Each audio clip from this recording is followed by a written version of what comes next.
नमस्कार, स्वराज एक्सप्रेस में एक बार फिर से आपका स्वागत है। मैं हूं आपके साथ ऋषभ सोनी और लेकर आया हूं हमारा खास कार्यक्रम बिग डिबेट। आज हम बात करेंगे 3 के तिलिस्म की। 22 मार्च 2020 मध्य प्रदेश की सियासत में वो तारीख है जिस दिन सिंधिया के सहारे शिवराज सिंह चौहान ने सूबे के सीएम के तौर पर वापसी की थी। बीते 3 साल शिवराज सरकार के लिए आसान नहीं रहे।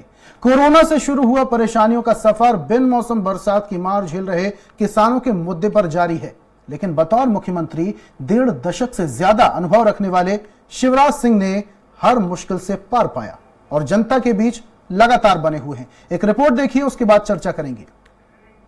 शिवराज सिंह चौहान मध्य प्रदेश की सियासत का वो नाम है जिसने पार्टी की नैया को कई बार पार लगाया है, लेकिन 2018 में बीजेपी को सत्ता से कांग्रेस ने बेदखल कर दिया।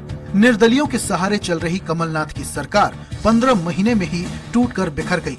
सिंधिया खेमे के विधायकों ने बीजेपी को सत्ता में ला दिया और एक बार फिर शिवराज मुख्यमंत्री बने और काम पर लग गए। कोरोना काल में शिवराज सरकार को कई चुनौतियों से जूझना पड़ा, लेकिन गुजरते वक्त के साथ शिवराज अपनी कार्यशैली से लोगों के बीच जगह बनाते रहे। गरीबों के लिए शिवराज ने एक बार फिर संबल योजना शुरू की। भूमाफियाओं पर मामा का बुलडोजर चलने लगा। आदिवासी वोट बैंक को साधने के लिए सरकार ने पेसा कानून को लागू किया। लाडली लक्ष्मी योजना की सफलता के बाद लाडली बहना योजना भी शुरू की। आधी आबादी को रिझाने का कोई भी मौका शिवराज सरकार ने नहीं छोड़ा।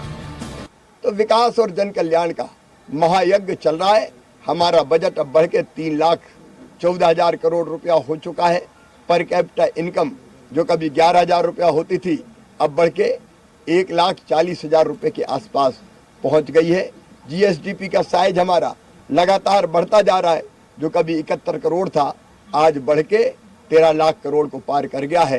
तो चारों तरफ मध्य प्रदेश में प्रगति और विकास इन 3 कठिन सालों में भी करने में हम सफल हुए।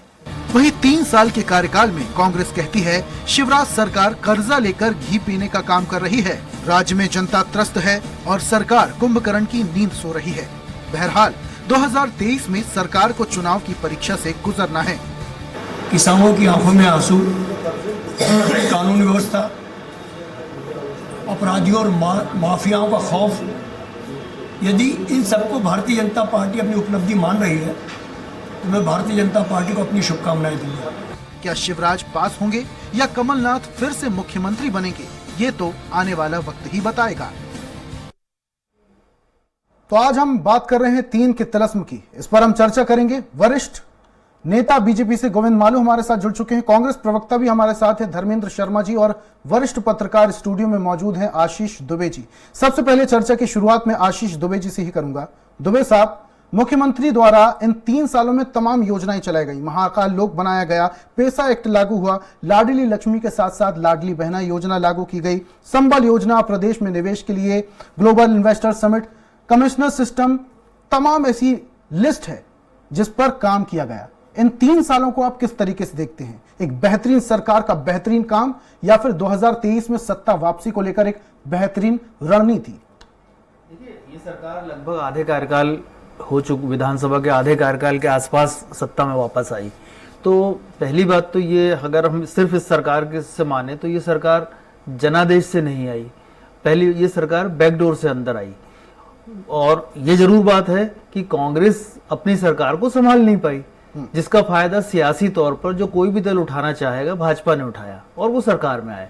तो ऐसे समय में लाजमी है कि भाजपा की जो सरकार है, जो उसके नेता हैं, जो सरकार में बैठे हुए हैं, उनको बेहतर से बेहतर परफॉर्म करना ही होगा, ताकि वो 2024 ये जो 23 में अभी जो विधानसभा चुनाव होंगे उसमें अपनी वापसी को जायज, स्वाभाविक और सफल साबित कर सकें। तो इसलिए हम देखते हैं लगातार कि शिवराज सिंह चौहान की जो सरकार है और वो खुद हैं, वो बहुत जल्दी में होते हैं। वो रोज एक नई घोषणा का ऐलान होता है, लंबे समय से हो रहा है, हर वर्ग पे नजर डाल रहे हैं, किसको किस तरह सेटिस्फाई किया जाए, किसको कितनी राहत दी जाए।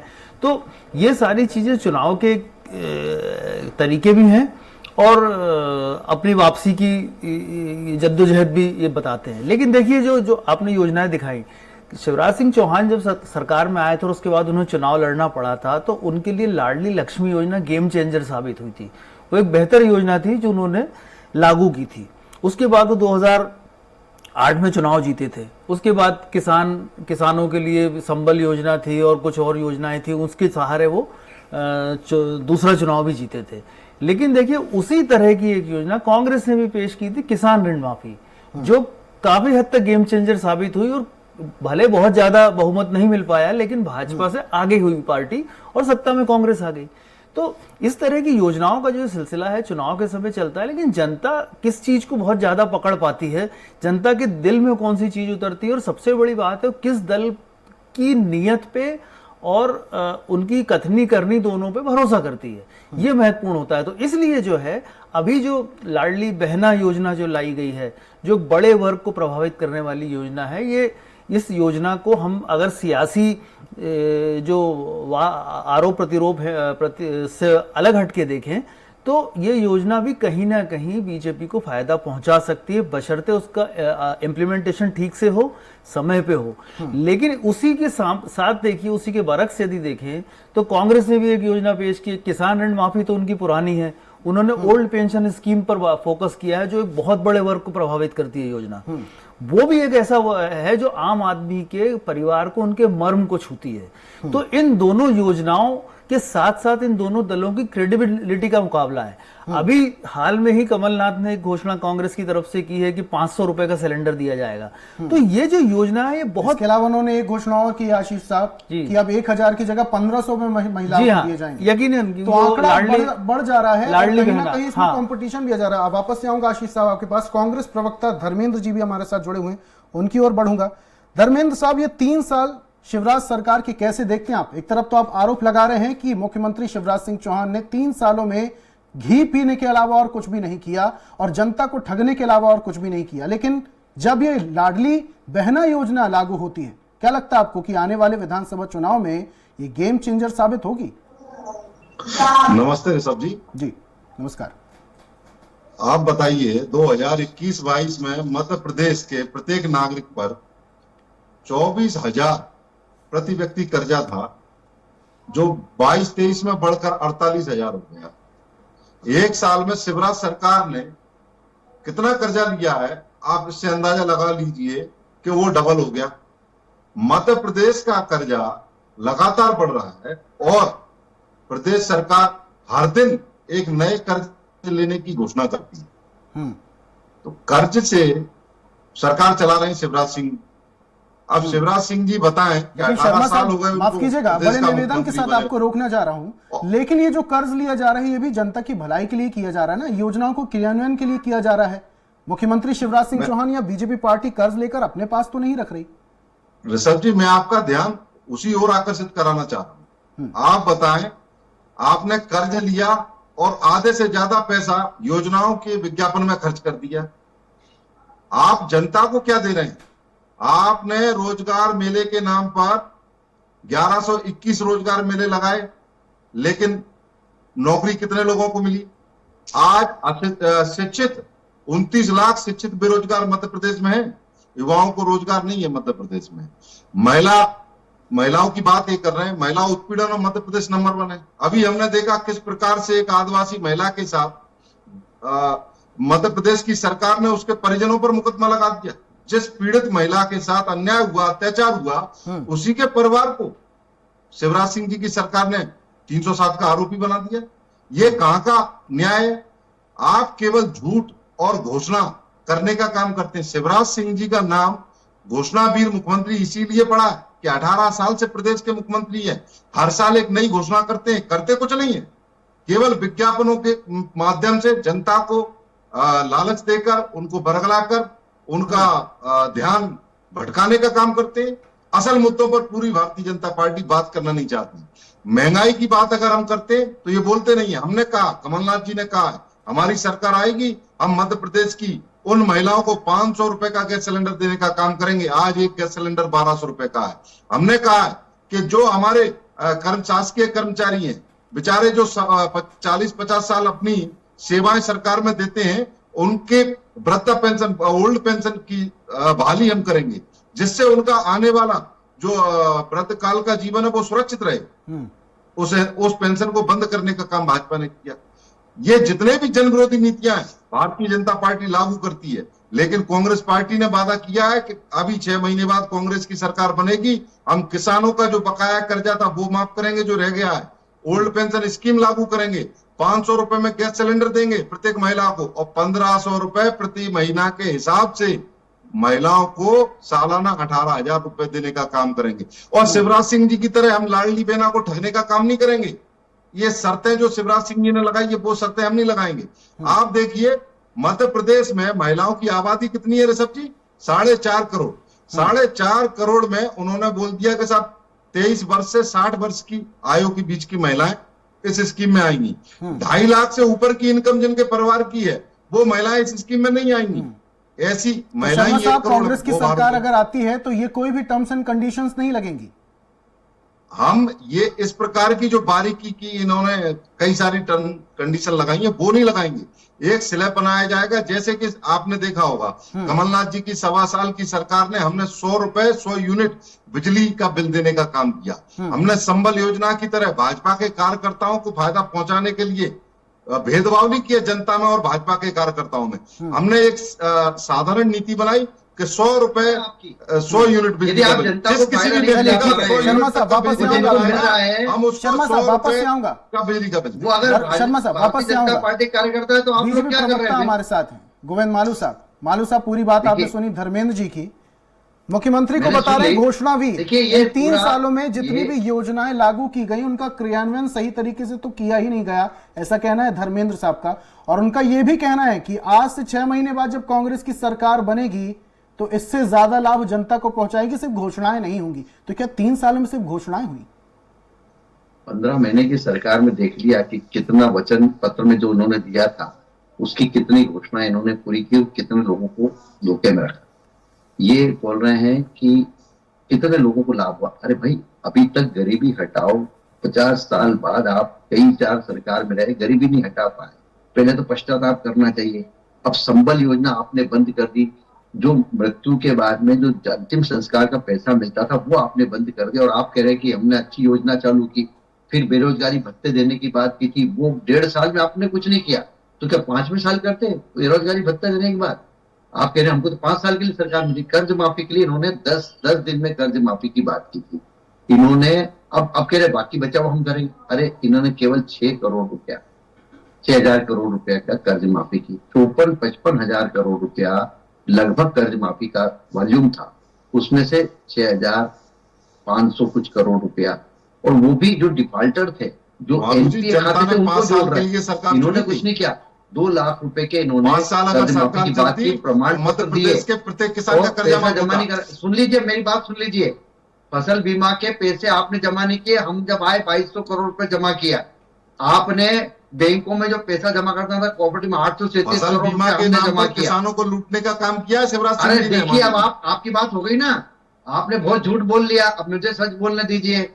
आप कह रहे हैं कर्ज लेके घी पी रहे हैं। अरे कर्ज ऐसे नहीं मिलता है श्रीमान। कर्ज जब मिलता है तो आर्थिक स्थिति, जीडीपी, ग्रोथ और डेवलपमेंट उस आधार पर मिलता है। आपने तो ओवरड्राफ्ट कर लिया था, आपको तो कर्ज ही नहीं मिल रहा था।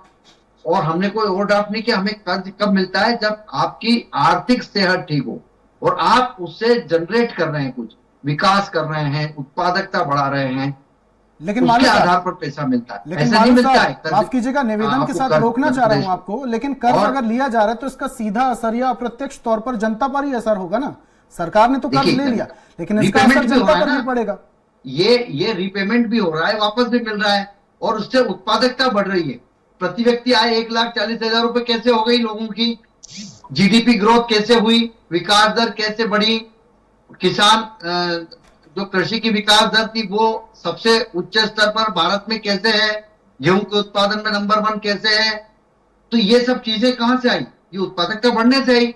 जो हम इंफ्रास्ट्रक्चर डेवलपमेंट कर रहे हैं, जो हम बाकी सुविधा जन कल्याण के काम कर रहे हैं, उससे रोजगार मिल रहा है। रोजगार मिल रहा है, उनको पैसा मिल रहा है, मांग बढ़ रही है।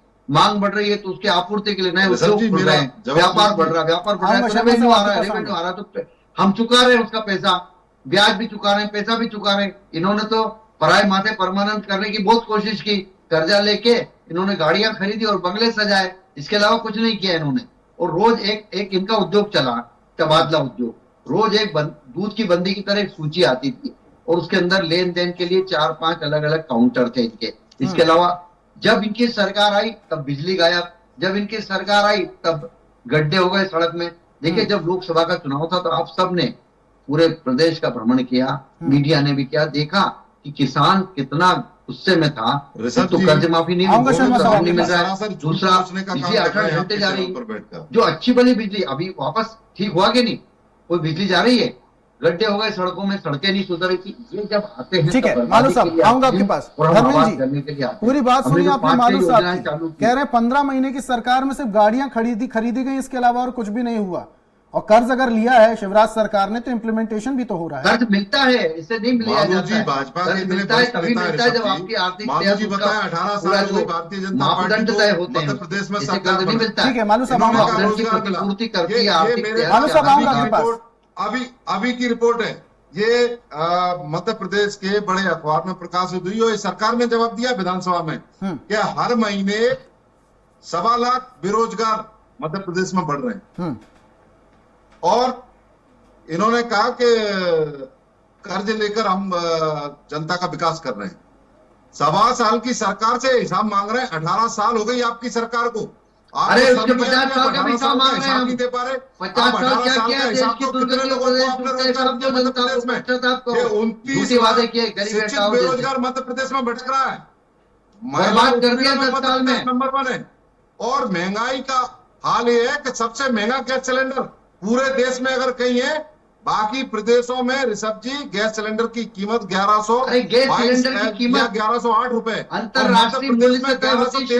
रुपए का गैस सिलेंडर हो पूरे गया। विश्व की स्थिति देखिए, कौन सी दुनिया में रह रहे हैं। मध्य प्रदेश में महंगाई में मध्य प्रदेश नंबर 1, बेरोजगारी में मध्य प्रदेश नंबर 1, महिला उत्पीड़न में मध्य प्रदेश नंबर 1। ये शिवराज सिंह जी ने हमको 18 साल में मध्य प्रदेश को कलंकित करने का काम किया है। ठीक है, ये मध्य प्रदेश की जनता ने मालू साहब 2023 में कमलनाथ में पूर्ण बहुमत आलोचना कर सकते हैं कि आपने तो और बोला इसका मतलब हम सही काम कर रहे हैं, सही आपको नकल करना है, लोगों को भ्रम पैदा करना है। लोग समझ गए कि आप कुछ नहीं कर सकते, आप केवल बातें करते हैं, बातों का जमा खाता है। अरे मालू जी आप बताओ, 40 करोड़ रुपए आपने अभी अपने मंत्रियों के बंगले को सजाने में। अरे आप ये बताओ कि जब किसान सम्मान निधि के लिए आपने सूची क्यों नहीं भेजी थी? वो तो केंद्र सरकार 6,000 दे रही थी ना, क्यों नहीं सूची भेजी थी 15 महीने में? क्या हुआ? 18 प्रधानमंत्री आवास योजना को आपने पनिता क्यों लगाया? केंद्र सरकार दे रही थी ना। आप चाहते नहीं कि जनता खुश रहे। जनता जब रोती है तो कांग्रेस घोषणा भी मुख्यमंत्री जनता जब अमेरिका में जाकर कहता है कि अमेरिका से अच्छी सड़कें मध्य प्रदेश में खुश होती है तो कांग्रेस हालत अभी हमने आपको बताई। मध्य प्रदेश में सड़कों के नाम पर केवल भ्रष्टाचार किया। कारम डैम घोटाला आपने क्या किया? मेरे सामने बनी हुई है, प्रकार से कोई खबर नहीं छप रही है, पूछिए इनसे। सड़क में गड्ढे हैं, गड्ढे में सड़क है, आपने क्या किया? डैम बनाया, डैम फूट जाने के बाद फिर से उसको मेंटेनेंस का ठेका दे दिया। भ्रष्टाचारी सरकार और घोषणावीर मुख्यमंत्री। सिद्ध करो ना भ्रष्टाचार, सिद्ध करो, बोलने से नहीं होता है भाई मेरे। ढकेलने का काम एक भ्रष्टाचार हमने सिद्ध किया, कोर्ट में भी सिद्ध हुए कि जेल में चले गए आपके मंत्री। और 2023 में ही नकार दिया था। लोकायुक्त भी लग गई थी हमारे किसी मंत्री पर, किसी विधायक पर लोकायुक्त लगी क्या? आप इतने चिल्ला रहे बनी हुई सरकार को जनता ने नकार दिया आपको। आपने तो नोट गिनने की मशीन का विज्ञापन करा था, क्या हुआ? 165 सीटें आई थी हमको। ठीक है, मध्य प्रदेश की जनता शर्मा साहब, आलू साहब, एक एक करके ऐसे नहीं, चुनी हुई सरकार थी, उपचुनाव की हालत देखिए, वोटों से चुनी थी, 10,000 से जीते उसको थे, हम नोटों 50,000 के से दम पर जीते। गिराकर बिकाऊ लालों जहाँ को 50,000 से जीते थे, वहाँ 4 लाख से जीते लोकसभा जनता के में। जनमत का आप अपमान अपनी किया। जमीन तलाशो। उस जनमत के अपमान का बदला 2023 में मध्य प्रदेश अरे की जनमत जनता का तो आपसे ले रही सम्मान है। हो गया, जनमत ने तो और सम्मान कर दिया। अरे ये अच्छा किया कमलनाथ जी के आपने कि नेतृत्व आप में चले पूर्ण गए। बहुमत की सरकार बनेगी। 6 महीने रुक जाइए बालू जी। सपने देखो, सपने अच्छी तरह सपने देखो रात को। 2018 में जनता ने ठीक आपको आपकी है हकीकत मालू बता साहब, दी शर्मा थी। साहब, ऐसे नहीं, एक एक करके। वरिष्ठ पत्रकार आशीष जी की ओर बढ़ूंगा मैं। आशीष साहब, धर्मेंद्र साहब दावा कर रहे हैं कि 6 महीने बाद कांग्रेस की सरकार बनने वाली है, और वहीं मालू साहब कह रहे हैं कि सपने देखना कोई बुरी बात नहीं है, सपने देखे जा सकते हैं। लेकिन बात हम कर रहे हैं जो 3 साल बेमिसाल की, इन 3 सालों में आपको लगता है कि वाकई ऐसा कुछ काम किया है कि आने वाले वक्त में अब सत्ता में वापस से बीजेपी की सरकार काबिज होगी? देखिए, सरकार किसी दल का सरकार में आने जाने के में ये योजनाएं तो काम करती ही हैं, लेकिन कुछ सियासी अंकगणित समीकरण भी बहुत सारे काम करते हैं। तो भाजपा को इन योजनाओं के अलावा उन समीकरणों को भी साधना होगा। अभी भाजपा की जो विकास यात्राएं जो सरकार ने निकाली थी, उन विकास यात्राओं का जो आउटकम है उस पर भी मंथन पार्टी के अंदर चल रहा है। जो गाहे बगाए खबरें आती हैं, बहुत सारी चीजें ऐसी हैं। भाजपा में लंबे समय से सत्ता में रहने की वजह से कई लोग जो हैं जो उपेक्षित हैं, दरकिनार हैं, जिन्हें उनके अनुभव के हिसाब से महत्व नहीं मिला, जिनको पार्टी में कुछ मिलना चाहिए, जिसको हम कहते हैं कि कोई दर्जा मिलना चाहिए, कोई इंपॉर्टेंस मिलना चाहिए, वो नहीं मिला। तो एक बहुत बड़ा कॉर्डर जो है इस वजह से भी परेशान है भाजपा में। और भाजपा का जो यहाँ का जो निजाम है वो इस चीज को समझ भी रहा है और इन चीजों को दूर करने की कोशिश भी हो रही। तो भाजपा को ये सबसे बड़ी चुनौती होगी कि उसको कांग्रेस से तो लड़ना है, उसको अपने अंदर भी एक लड़ाई कह ली या एक संघर्ष करना। कि कुछ समय पहले तक जब बीजेपी आरोप लगा रही थी कांग्रेस पर, टुकड़े टुकड़े गैंग कहा जा रहा था, अंदर खाने फूट की बातें की जा रही थी, वैसी स्थिति बीजेपी में भी बन सकती है। निश्चित तौर पे बीजेपी, क्योंकि बीजेपी लंबे समय से सत्ता में है, तो जब कोई पार्टी सत्ता में होती है तो बहुत सारे उसके प्लस माइनस भी उभरते हैं, बहुत सारी चीजें होती हैं। दूसरी, भाजपा के साथ सबसे जो मुझे लगता है अभी सत्ता में आने के पहले जो ब्यूरोक्रेसी की जो एक समस्या है मध्य प्रदेश में, वो उस पर एक प्रभावी नियंत्रण नजर नहीं आता। कई जगह पर कई बार कुछ अलग अलग चीजें होती हैं, शिकायतें लगातार उभरती हैं।